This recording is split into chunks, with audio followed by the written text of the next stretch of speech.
everybody. There's a lot of you here today, and we'd like to thank you for coming to help us celebrate our mom's life.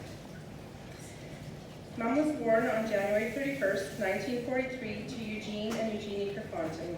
She was the sixth child, born after 2 girls and 4 boys, followed by a boy, boy, and girl. When anyone commented on her having 4 daughters, she would say she was surrounded by boys growing up and she was perfectly happy with her girls and didn't need any sons. She then went on to have 7 grandsons, 1 granddaughter, and 4 great-grandsons. So she ended up surrounded by boys anyway. Mom lived in Saskatoon and lighthouse kept with Laurie Marksteiner after high school. She often mentioned how she worked at the King George and was trained in the art of waitressing. When we would go out to eat with her, she would often silently be critiquing the waitstaff, sometimes not so silently. And when we'd say, "Mom, shh," she'd say, "Well, they don't know if you don't tell them." Mom married our dad on October 10th, 1964, and their firstborn, Jennifer, was born 9 months and 2 weeks later. And she was 10 days overdue.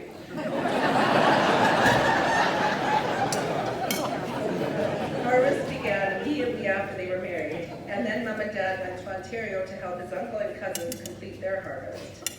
They stayed with family, and Mom started to show quite early, so she knew they were thinking she may have been pregnant when they got married.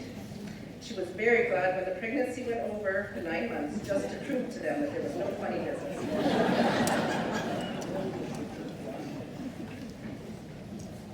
Their second daughter, Shelley, was born 23 months later, and they became a busy family of 4. During this time, they lived in a little house in Lake Lenore, and Dad was often out at the farm doing farm stuff. Mom had a big garden in an empty lot that she had to walk a few blocks to, trucking 2 little kids along with her, as she didn't have a driver's license yet at that time. 3.5 years later, their third child, Jean, was born. Dad said it was time that Mom learned how to drive. My sisters still remember her trying to parallel park on the street in front of that little house.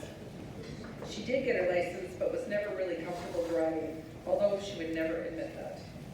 When it came time to us kids learning to drive, she was an extremely tense passenger. We can't say it was always a nice time in that car.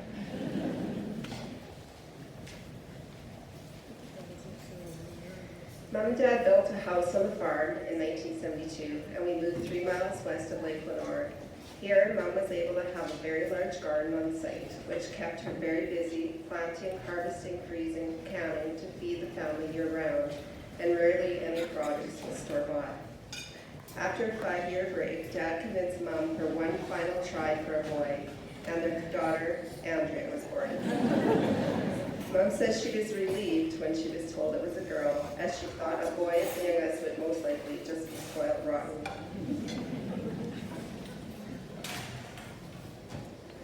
Mom sewed most of our clothes when we were younger, which was exciting for us because we could pick out the patterns of any kind of outfits we wanted. However, one of the hazards of home-sewn clothes was that the fabric of the outfit usually matched at least one or more of our sisters. Mom was very financially responsible, and she didn't buy anything that wasn't necessary, but we all still had what we needed. She was always on a budget, and all 4 of us can remember the back-to-school shopping at the Sound store and hearing the crinkle of the family allowance envelope when she was ready to pay. In her later years, she would scour the flyers and make her lists in her head make her lists and head out to all 3 grocery stores in town to find the best deals. She was prepared for COVID even before we knew we had to be prepared for COVID. She had enough toilet paper, cereal, and coffee to keep numerous families supplied. She was also a recycler before it was a common thing to do. Even on the farm, nothing went into the garbage that could be composted, burned, or taken to Sarcan. As us kids were getting older, she began to work casually at a hotel in Lake Lenore, doing some waitressing. In 1983, she became owner-operator of the Act II ladies' clothing store in Humboldt, which came in handy with 4 daughters.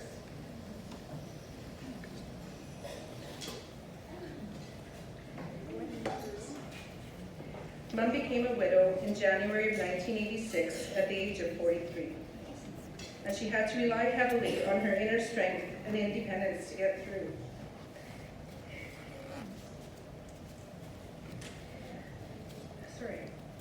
Jennifer had just gotten engaged the month before Christmas, and Shelley was attending college in Regina. Jean and Andy were 15 and 9 and still at home. This was a very hard time for Mom, but she pushed through with making wedding arrangements and figuring out the workings of the farm. Then, 2 years later, Pat Pitts introduced her to a new dance partner at Germanite in Lake Lenore. Buttinger-Schulzke became a fixture in Mom's life and brought many new adventures. Wilbur's 3 children had already had families of their own, and she loved getting to be step-grandma to his grandkids, and later on step-great-grandma when the great-grandkids started to arrive. Mom and Wilbur spent their summers camping and did a lot of traveling throughout the years. In 2009, they made a big move from the farm into their new home in Humboldt. They thoroughly enjoyed getting to become part of a close-knit community in their new neighborhood. There were many wiener roasts to be had, and Wilbur had new walking paths to try out for his daily walks. Mom and Dad, and then later on Wilbert, often had friends over for game nights. Mom loved to play cards or have a rip-roaring game of aggravation. She was extremely competitive, so hated to lose.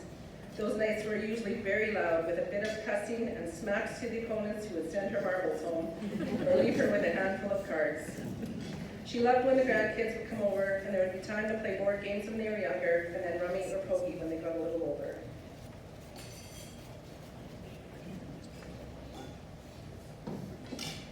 In recent times, Mom and her friends would gather weekly to play cards, each taking turns to host.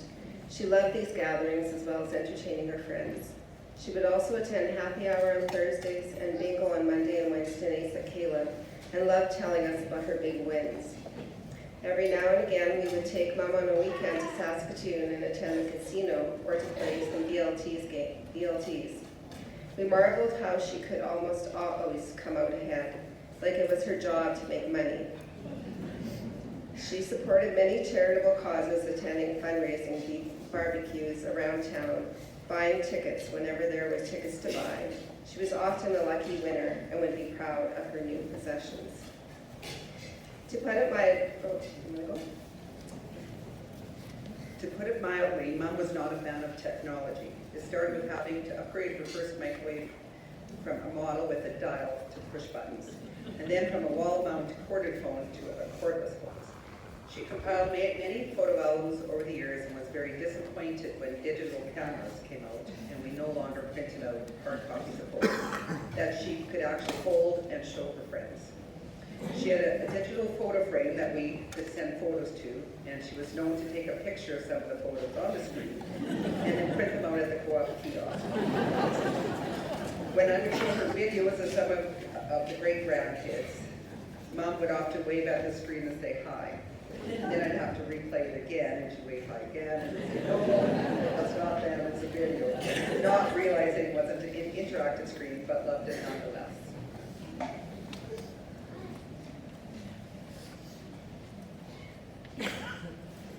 She did have a flip cell phone, but would only turn it on if she needed to use it. We had to explain how it defeated the purpose of having one, as we still would be able to get a hold of her if we needed to. Then, on the odd day, she would decide to turn it on.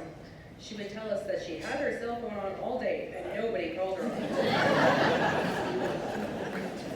She did eventually get a laptop computer that she used for Facebook, although we did have to remind her that using all capital letters for Facebook meant that she was shouting, and that everyone on Facebook could see her comments.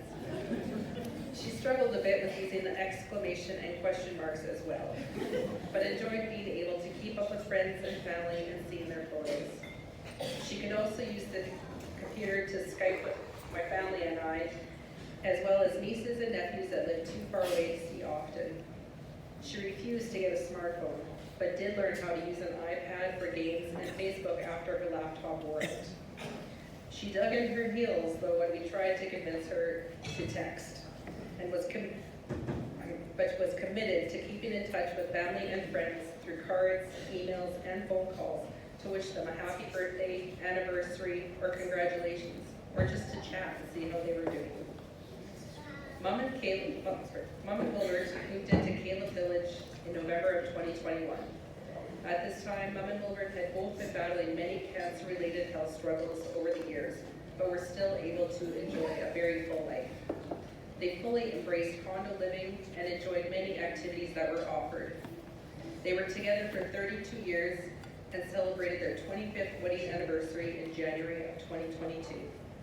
Unfortunately, only 4 months after their move to Caleb, Wilbert's health further declined and he passed away on March 6, 2022. 4 days after Mum's last major surgery.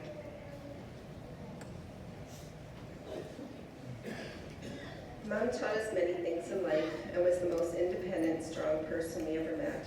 She was a true friend to many and had the biggest support group in her friends. There was a steady stream through her hospital door, which was proof of her commitment to maintain friendships.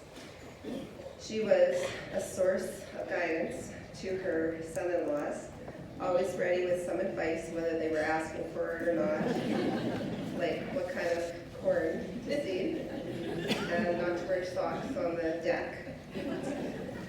She was a proud mother, grandmother, and great-grandmother. She taught us about strength, resilience, perseverance, determination, especially in the last years going through the many obstacles and health challenges she faced. She never felt sorry for herself or complained. She was an inspiration to us all, and we will miss her terribly.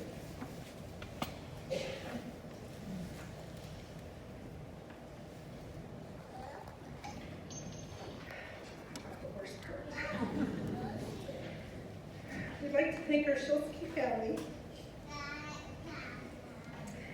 for 34 years of growing up together. For those of you who knew Wilbert, you knew to expect his one-liners and sense of humor. I can tell you that his 3 kids all inherited that trait. Many laughs were had when we got together, which unfortunately wasn't often, but Mum tried to gather all the kids and grandkids at least once a year. Of course, this got to be more difficult as everyone got older, but even after Wilbert's passing, the Schulzkes were sure to keep in touch with Mum, coming for visits and taking her for lunches. She loved to keep in contact with them all and got to meet Wilbert's 16th great-grandchild, Caleb Wilbert, in January of this year. We'd also like to thank our many friends and family members for your support during this time. We're overwhelmed by your generosity and kindness. We'd like to thank Father Colin for his kind words, the ladies' catering group for the great lunch, Megan, Connie, and Gloria for your help and guidance through this tough time. And remember, when in doubt, drink wine. Thank you.